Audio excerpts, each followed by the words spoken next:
राजस्थान। सबसे पहले तो जितने भी दर्शक हमारे साथ जुड़ रहे हैं उनको शारदीय नवरात्राओं के बाद दशहरे की हार्दिक शुभकामनाएं, और जो भी दर्शक हमारे साथ जुड़ रहे हैं वो ज्यादा से ज्यादा इसको शेयर कर दें। आज हम बात करेंगे एक ऐसी स्टोरी को लेकर के। बताया जाता है कि 21वीं सदी में भले ही हमने कितनी भी तरक्की कर ली हो, भौतिक उन्नति कर ली हो, लेकिन अपने जीवन मूल्यों को जीने की सीख आज भी हमें ऐतिहासिक जो प्रसंग है उन्हीं से मिलती है।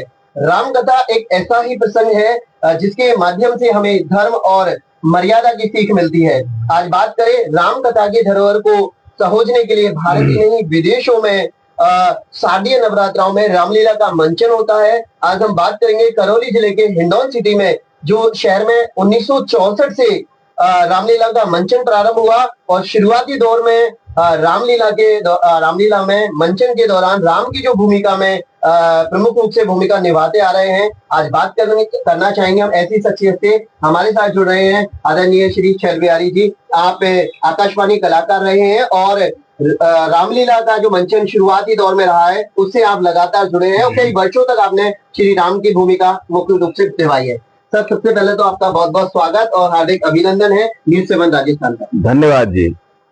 सबसे पहले सर जानना चाहेंगे, एक तो रामलीला से आपका जुड़ाव काफी पहले से रहा है, और चूंकि आप खुद एक कलाकार हैं तो शुरुआत कब से हुई और प्रमुख पात्र जो है वो और कलाकार थे वो कौन कौन रहे?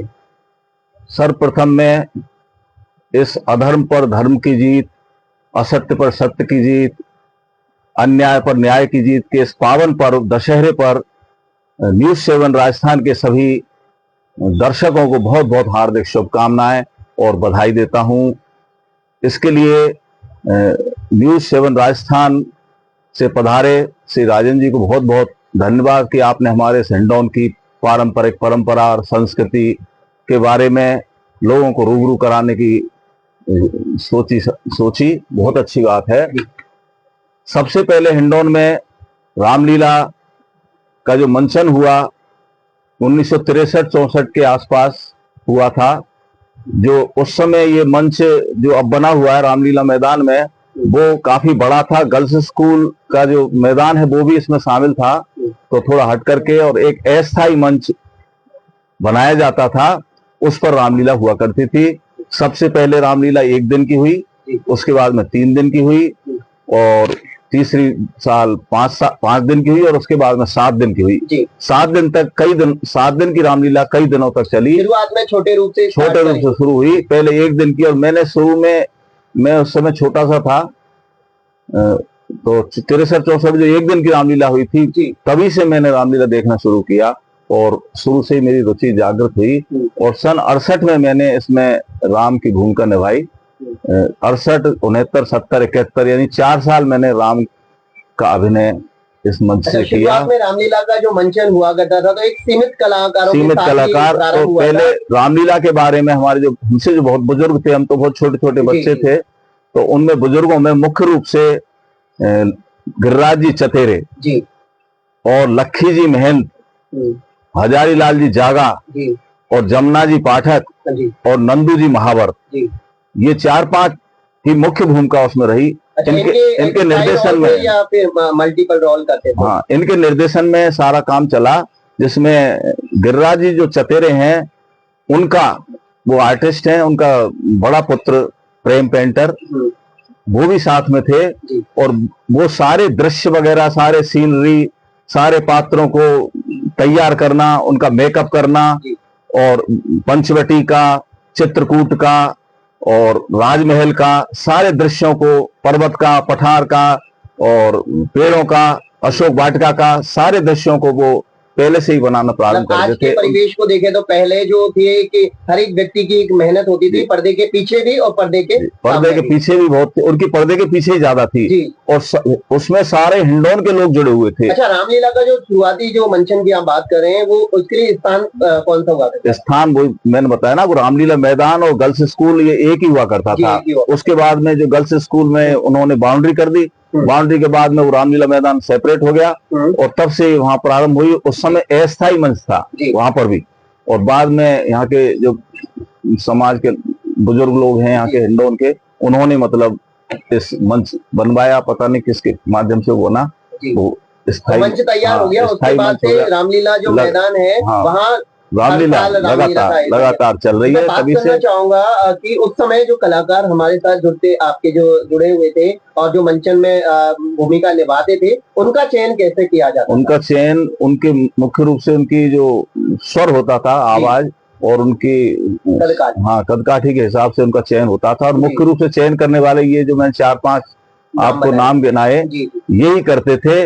उन्होंने लक्की मेहन जी की जो, ये तो हो गया आर्टिस्ट के रूप में तो गिरिराज चतेरे, ठीक। और बाकी डायरेक्शन जो था वो लक्की मेहन जी और हजारी लाल जी, इनका विशेष रूप से डायरेक्शन रहता था। जी। लक्की मेहन जी बहुत दिनों तक मेहनत करके और एक डायरी, बड़ी डायरी तैयार जी, करते जी। थे, जिसमें सभी के संवाद और उसमें सभी के द्वारा कौन कौन से पात्र को क्या बोलना है, कौन सा चौपाई बोलनी है, राधेश्याम रामायण की तर्ज पर चलती थी, तो वो पहले ही तैयार करते थे उसको। और उसके बाद में वो प्रत्येक पात्र को उसमें से छांट छांट करके और प्रत्येक पार्ट को वो खुद ही स्वयं ही बना बना करके देते थे। काफी बड़ी हाँ, मेहनत, बहुत बड़ी मेहनत। तो और जो तैयारियां थी उन तैयारियों के लिए कितना समय पूर्व तैयारियां शुरू हो जाती थी? कम से और जो अभ्यास का जो रूपरेखा होती थी वो जो आप बता रहे हैं तैयार करवाते थे, संवाद लिखते थे प्रत्येक कलाकार के, और मेहनत जो होती थी वो काफी लिखने के अलावा जो पात्रों को जो अभ्यास होता था वो किस प्रकार से होता था?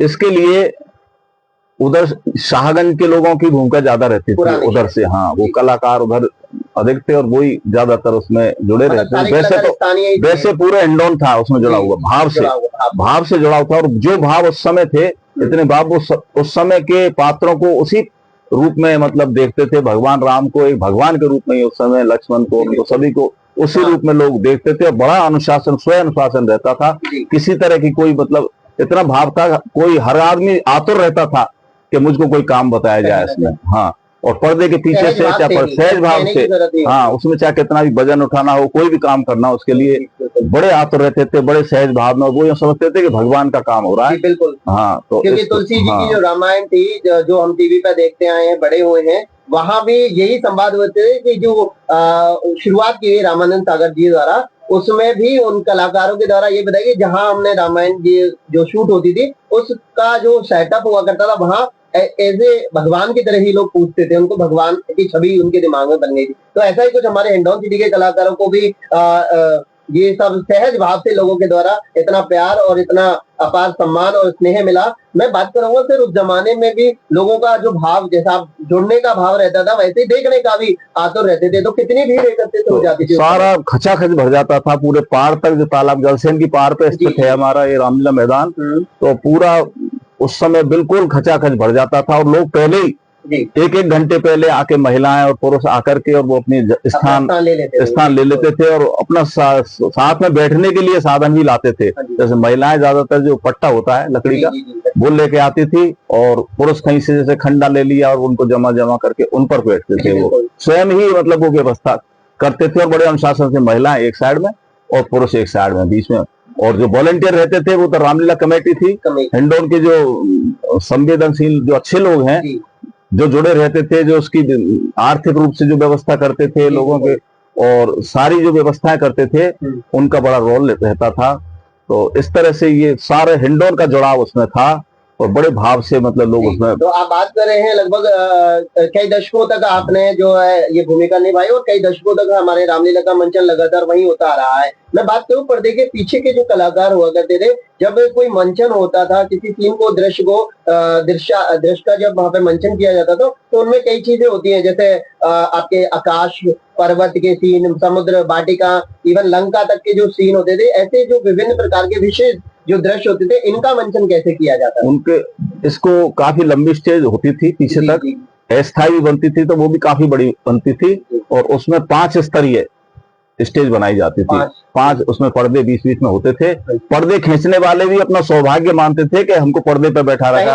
और पर्दे को, हाँ, 4 पर्दे हैं तो 4 पर्दे पे दोनों तरफ 2-2 लोग बैठते थे। तो वो भी बड़ा अपना सौभाग्य समझते कि देखो हमें पर्दे खींचने का भी यहाँ पे मौका मिला। तो पर्दे खींचते थे। लास्ट में, इसमें अंतिम में तो वो जो दृश्य रखते थे उसमें राज सिंहासन का था, उसमें लंका का भी वो काम आए थे। शुरू में जैसे इंद्र का दरबार होता था, दशरथ जी का होता था, उसमें थोड़ा परिवर्तन कर देते उसी हिसाब से। तो वो जो खंभ बनाए जाते बड़े अच्छे ढंग से जो और गिरिराज जी चतेरे और उनका जो पुत्र था जी मिनटों में तैयार कर देते थे सीनरी को। और उस समय सीनरी तैयार करने के यही था, जैसे पट्टे पे, कपड़े पे, प्रमुख व्यवसाय प्रमुख, चित्रकार हाँ, रहे हैं ना। हाँ, बहुत चित्रकार, इतनी जल्दी तैयार करते। अशोक वाटिका का दृश्य बना दिया, पूरे उसमें पेड़ पेड़ लोग तोड़ तोड़ के ले आते जी। और उनको मतलब पेड़ों को लेकर के खड़े रहते थे पीछे। मतलब मैं बात करूं, दर्शकों को बताना चाहूंगा कि उस समय लोगों का सहज भाव और मन से इतने जुड़ाव रहता था कि कहीं ना कहीं हर व्यक्ति अपने आप को उस रामलीला से जुड़ा हुआ महसूस करता था और एक अभिन्न अंग हुआ करता था। तो सहज भाव से लोग अपनी सेवाएं वहां देते थे बिना लोभ लालच लास्ट के। में जो लास्ट का वो तो फिक्स रहता था दरबार वाला, तो पीछे उसके आगे जो है वो हाँ, जैसे दरबार का काम तो जैसे रावण का दरबार है उसके बाद में ही काम पड़ता है, उससे पहले तो पड़ता नहीं है। उससे पहले आगे वाले में दृश्य जो तैयार किए जाते थे, जैसे पेड़ों का दृश्य है या पहाड़ों का, जैसे ऋषिमुख पर्वत है किष्किंधा कांड में, तो उस हिसाब से मतलब सुग्रीव और वाली का वो है, तो वो उनको पर्वत की, पंचवटी की, ये सारी मतलब सेट तैयार करते थे और वो सेट अस्थायी होते थे। और उनको ये नहीं कि उसमें रख दिया आपने और उनके पीछे कुछ लगा दिया खड़ा करने के लिए, जैसे वो बनाते कपड़े पे या गत्ते पे कुछ पे भी जो बड़े बड़े बनाते, तो उसको ऐसे नहीं कि उसको खड़ा करके बना दिया, ऐसे नहीं। उनके पीछे एक एक आदमी घोड़ी बन करके इस तरह से पकड़ के रोक के बैठता, वो दिखता नहीं था, दर्शकों को दिखाई नहीं देता था, लेकिन इतनी मतलब वो लोग आतुर रहते थे कि हमारा इसमें मतलब इसमें भी देखो रोल है, क्योंकि पर्दे के पीछे, हाँ, पर्दे के पीछे वालों का भी बहुत बड़ा रोल था। कलाकार तो जो थे, आगे बात करें, जो लगातार कई सारे कलाकार ऐसे हैं जो कई दशकों तक, कई सालों तक लगातार जुड़े रहे। कालांतर में जो बदलाव हुआ उस समय के बारे में बताएं, कितने सालों के बाद जो है काफी चीजें चेंज हुई या कलाकारों को जो है थोड़ा सा जो दूसरे लोग जुड़ने लग गए बाहर से और या मंचन जो है वो होना लगा। यहाँ के हिंडौन के कलाकारों का फिर ये चलता रहा काफी दिन तक, 90 के दौर, हाँ। उसके बाद में फिर यहाँ से जो रामलीला, मैं तो 68 और 72 तक काम किया, उसके बाद में हम देखने जाते थे, तो बैठ करके हम भी देखते थे उसको, तो काफी दिन तक वो चलता रहा। अब सही तो मुझको उसका याद नहीं है कि वो, हाँ। चलिए, आप हमारे साथ जुड़ रहे थे आदरणीय शैल बिहारी जी पाठक, जो आप आकाशवाणी कलाकार हैं और प्रमुख भूमिका में राम का किरदार आप निभाते आए हैं। अब हम बात करना चाहेंगे समय के बाद एक समय आया जहां गुप्तेश्वर कला मंडल हिंडौन सिटी की, वहां पर व्यास जी की भूमिका में काफी रूप से काफी चर्चित रहे और अपनी जो भूमिका निभाते रहे हैं। ओम प्रकाश जी शरावत सर, आपका भी बहुत बहुत स्वागत है। आपको बहुत बहुत धन्यवाद। जी सर, आपसे जानना चाहेंगे रामलीला से जुड़े हुए कुछ रोचक प्रसंगों के बारे में कि आपका जुड़ाव कब से हुआ और कैसे जो एक भूमिका व्यास जी की होती है, प्रमुख भूमिका मानी जाती है, क्योंकि कलाकार को तो फिर भी वहां पे ब्रेक मिल जाता है, लेकिन एक व्यास जी की जो आपने भूमिका निभाई, कहीं ना कहीं वो एक महत्वपूर्ण भूमिका होती है संवादों के पीछे और संवादों के साथ साथ चौपाइयां होती है। जी बताएं। अभी माननीय पाठक जी ने जो कुछ बताया, तीसरा रिकॉर्ड, तो हकीकत में यहाँ रामलीला का एक विशेष हिंडौन में प्रभाव रहा है और करीब पुरानी पार्टी ने करीब 80 के दशक तक रामलीला की है। 80 के दशक के बाद रामलीला एक दो साल के लिए ड्रॉप हो गई, किन्हीं कारणों से सुस्ती आ गई, कैसे ही मान लो उस क्रम टूट गया। फिर क्या है कि हिंडौन में गुप्तेश्वर कला मंडल के द्वारा इसकी पुनः स्थापना हुई और पुनः स्थापना में हमारे भाई साहब, हमसे बड़े भाई थे, माननीय श्री छोटेलाल जी सारस्वत और मैं उनका अनुज भाई हूँ ओम प्रकाश शर्मा और छोटा भाई हीरालाल सारस्वत। इस प्रकार हम तीनों भाई इसमें मिलकर के ही सहयोग करते थे और भाई साहब हमारे व्यास गद्दी को संभाल रहे थे उस समय। 4 साल उन्होंने अपने हिसाब से संभाला और बहुत बढ़िया। सबसे पहले क्या है कि रामलीला जब नई पार्टी ने संभाली तो उन्होंने जगह भी चेंज की। वो क्या है, रामलीला मैदान में न होकर के अपने गौशाला के पास एक चुंगी नाका था, उसके पीछे एक जगह थी, वहां उन्होंने रामलीला शुरू की। तो वहां की जो कॉलोनी की जनता थी, शहर की जनता थी, उसका बहुत जुड़ाव रहा उससे और वो रामलीला बहुत ही अच्छे ढंग से चली। 2 साल 3 साल के बाद पुनः फिर पुरानी रामलीला मैदान में फिर से रामलीला होने लगी और वापस से। हाँ, और ये रामलीला भी चालू रही। एक ऐसा समय आया कि 2 साल के लिए रामलीला दोबारा से उस पुरानी स्टेज पे होने लगी, वापस। लेकिन क्या जनता को ये रामलीला ज्यादा पसंद आई, क्यों राधे श्याम रामायण की तर्ज पे यहाँ शुरू से रामलीला होती आई है और उसी तर्ज पे लोगों ने की, तो वो लोगों ने ज्यादा सराहा उसको, तो लोगों का रुझान इस रामलीला की तरफ ज्यादा हुआ। ऐसी कंडीशन में फिर इंदौर में फिर एक मंचीय कार्यक्रम हुआ, फिर यही डिसीजन लिया है कि एक बाहर से बुलाने के बजाय और अपन यहीं के कलाकारों से उसी स्टेज पे कार्यक्रम करवाएं। तो उस क्रम में फिर हमने एक बार वहाँ चालू कर दिया गुप्तेश्वर कला मंडल जो। हाँ, वहाँ कर दिया चालू। स्थानीय कलाकार ही उनमें। हाँ, तो हमारे भाई साहब ने 2 साल कार्यक्रम संभाला। उसके बाद से वो रामलीला से हट गए, मतलब तो उसके बाद से करीब 10 साल, मेरा 90 से लेकर 2000 तक, लगभग 90 से लेकर 2000 तक ये रामलीला एक दशक है ना? हाँ, पूरा एक दशक मैंने व्यास गद्दी मैंने संभाली थी। हाँ, तो जनता को ये बहुत पसंद आई, रामलीला अच्छी लगती थी और बहुत ही बढ़िया जनता ने इसको पसंद किया और सराहा। इस प्रकार ये रामलीला का दौर चलता रहा। इसके बाद फिर किन्हीं कारणों से फिर एक इसमें विघटन हुआ और यहाँ के कलाकारों ने रुचि लेना बंद कर दिया।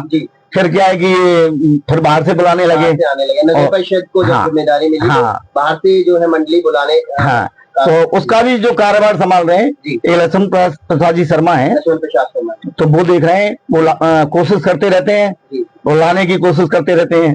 एक बार मैं पुरानी रामलीला पर भी चर्चा करना चाहता हूँ। जरूर जरूर। तो पुरानी रामलीला में जो कलाकार हुआ करते थे, मेन रूप से उस रामलीला को संभालने के लिए हमारे 5 डायरेक्टर हुआ करते थे।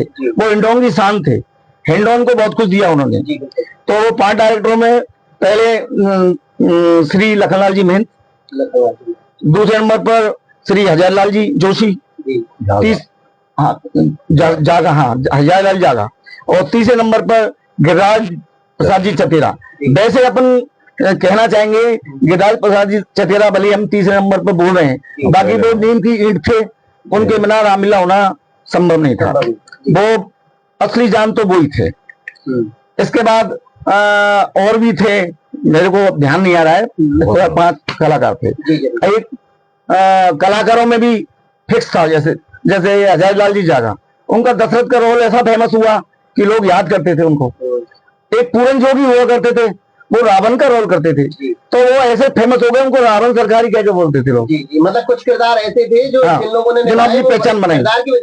एक बाबा हरिहर थे जी, ओम प्रकाश बाबा हरिहर, उनको इस नाम से जाना जाता था, वो परशुराम का रोल करते थे। तो वो उनकी छाप मतलब बनी रही कि ये रोल यही कर सकते हैं। एक देखने वाले दर्शकों में और हिंडौन की जनता के बीच इतना जुड़ाव और इतना स्नेह और प्यार मिला कि उन्होंने ओरिजिनल नाम के बजाय उनके किरदार के नाम से जाना जाता है। पुराने डायरेक्टरों में एक डायरेक्टर का नाम मुझे और याद आया, नंदू महावर। तो वो केकई का रोल करते थे, केकई का, तो उनका कोई जवाब नहीं था। सुलोचना और सुलोचना का भी करते थे साथ में। अच्छा, इनके भाई थे नथीलाल जी कोहली, जो अध्यापक थे, तो वो मेघनाथ का रोल करते थे। तो रोल ही करते थे जो जमता था, पब्लिक को अच्छा लगता था। ये पुरानी रामलीला पर उस जमाने में भी मैंने रोल किया था, तो मैंने उस जमाने में भरत का रोल किया था। और मेरे मित्र थे जो लखनलाल जी जो डायरेक्टर हैं, उनके जो बच्चे हैं तीसरे नंबर के, पहले तो उनके बड़े बच्चे ने जमुना प्रसाद जी ने राम का रोल किया था एक बार, फिर उसके बाद अशोक, उन्हीं के बच्चे ने राम का रोल किया था 2 साल 3 साल। फिर उनका छोटा जो बच्चा है जिसको हम कृष्णदयाल महंत के नाम से कहते हैं, राम का रोल उन्होंने किया था, भरत का रोल मैंने किया था उस समय। उसके बाद वो रामलीला तो उधर ही समाप्त हो गई। फिर उसके बाद से गुप्तेश्वर कला मंडल ने इसको शुरू किया, तो मैंने उसमें राम का रोल भी किया। अच्छा, आपने किरदार भी निभाए हैं। साथ ही साथ व्यास जी का, आपके बड़े भाई के बाद जब हम तीनों भाई मिलके काम करते थे तो मुझे टाइम मिलता था, तो मैंने राम का रोल भी किया। चलिए, तो आगे बढ़ाते हैं चर्चा को। और रोचक प्रसंगों की मैंने बात करी थी आप लोग आपसे, तो कुछ प्रसंग ऐसे भी रहे हैं और आप ब्यास जी की गद्दी भी संभाल रहे थे। तो सबसे पहले आपसे ही जानना चाहेंगे कुछ हमारे दर्शकों को चौपाइयाँ आपकी जो है रामायण से वो जरूर सुनाएं। दरअसल क्या होता था कि हमारे यहाँ रामलीला तो राधेश्याम रामायण में होती थी। जो कलाकार क्षम बोलते थे। जी, संवाद। हाँ, अब व्यास का काम इतना होता था जी। कि जैसे कवि का काम, जैसे मैं उदाहरण के तौर पर बता रहा हूँ, जैसे भगवान राम और लक्ष्मण जी को विश्वामित्र जी जब ले जा रहे थे, जी। अपने साथ ले जाते थे, जनकपुर की ओर ले जा रहे थे, तो वो करीब अहिल्याबाई के आश्रम पर पहुंचते हैं, तो वहां देखते हैं, श्री राम देखते हैं कि यहाँ का ये माहौल कैसा है, कोई पक्षी नहीं, कोई जानवर नहीं, एकदम सुनसान है। तो उनके मन में शंका हुई, तो उन्होंने गुरु जी को इस प्रकार बोल करके बताया, ये सिरा खड़ी कैसी स्वामी, यहाँ जीव जंतु का नाम नहीं, यहाँ जीव जंतु का नाम नहीं, चहुर यहाँ बन बहलाता, मनुष्य का कोई काम नहीं, चहुर यहाँ बन बहलाता, मनुष्य का कोई काम नहीं। तो इस प्रकार कवि का काम होता था। कलाकार का काम भी राधेश्याम रामायण की चौपाई बोलने का होता था, तो वो अपना संवाद अपनी राधेश्याम रामायण की चौपाइयों में करते थे, कभी अपना काम रामचरितमानस की चौपाइयों से करता था। इस प्रकार की व्यवस्था थी, और उसका एक ऐसा समय बनता था जिसका एक अलग ही अंदाज होता था। जैसे अलग अलग रागों में, अलग अलग व्यवस्थाओं में चौपाइयों को बोला जाता था। हाँ। दर्शकों को मैं बता दूं, हमारे साथ जो हम रोचक प्रसंगों की बात कर रहे हैं, रामलीला मंचन के दौरान किस तरह हिंडौन सिटी में रामलीला हुआ करती थी, हमारे साथ उस समय की रामलीला की जो प्रमुख भूमिका राम की निभाते थे आदरणीय शैलविराज जी पाठक, और साथ में हमारे जुड़ रहे हैं ओम प्रकाश जी सारस्वत जी, और साथ में संगीत के लिए हमारे साथ दे रहे हैं नन्हे कलाकार नवनीत जशु ढोलक पर, तबले पर, और हमारे बीच हारमोनियम पर साथ दे रहे हैं कृष्ण जी पाठक जी। आपका भी बहुत बहुत स्वागत है। और अब चाहेंगे हम पाठक की आदरणीय शैलविराज पाठक जी से कि कुछ आप भी गा के सुनाए हमारे दर्शकों को। उस समय राधेश्याम रामायण का ही इसमें प्रचलन पूरी तरह से था जी। केवल व्यास गद्दी से तुलसीकृत रामायण की, रामचरितमानस की चौपाई बोली जाती थी। और राधेश्याम रामायण का इसलिए कि जो पात्र थे उनको फिर संवाद बोलने की ज्यादा आवश्यकता नहीं पड़ती थी, क्योंकि वो सहज उनका अर्थ था और उसी से सारा समझ में आ जाता था। तो बाकी के जो संवाद थे ना, वो बहुत कम बोलने पड़ते थे, इसलिए इसका राधेश्याम और रोचक भी लगती थी, क्योंकि नौटंकी की शैली और उससे मिलती जुलती है। नगाड़े की धुन पर ये उसमें कार्यक्रम होते थे। तो मैं एक चौपाई आपको राधेश्याम रामायण की उस समय की सुना रहा हूँ, जब सीता जी का हरण हुआ, रावण हरकल ले जा रहा था, उन्होंने जो कुंडल और वो जो फेंके थे चूड़ामणि वगैरह, तो वो सुग्रीव और उनकी सेना को वहां पर मिले। उन्होंने जब भगवान राम को वो प्रस्तुत किए, तो भगवान राम ने लक्ष्मण जी से पूछा कि भाई देखो, ये उनके आभूषण उनके हैं क्या, सीता जी के? तो फिर उन्होंने कहा, और मैंने तो चरण निहारे हैं, देखे माता के कान नहीं, देखे माता के कान नहीं,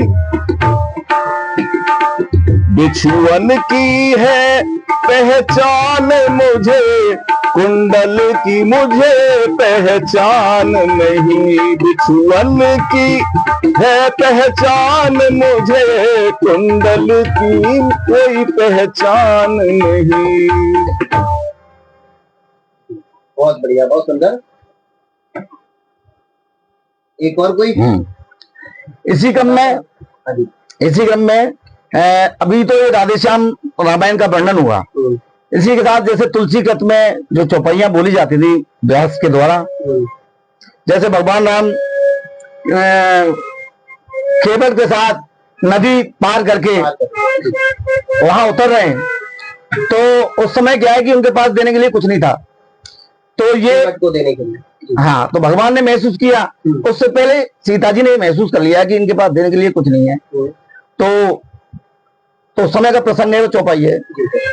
ओ तरी ठाल सुर रेता सियई राम गुहल खन समेता उतर ठारा भयसुर शरीरेता सिया राम गुहल खन समेता पियहिय की सिय जान निहारी पियहिय की सिय जान निहारी पियहिय की सिय जान निहारी मन मुदित उतारी।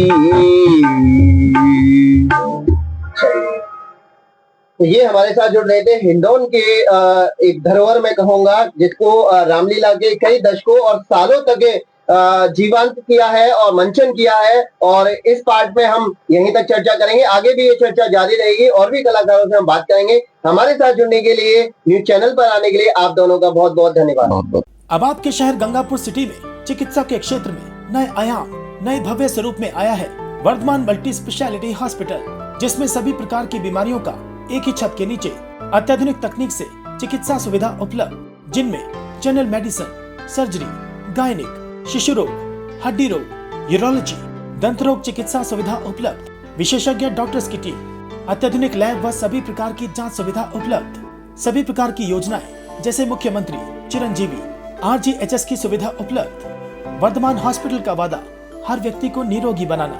आज ही संपर्क करें Vardhman multi speciality hospital, Jaipur road, Gangapur city. Contact number 8302906531 और 7463294752।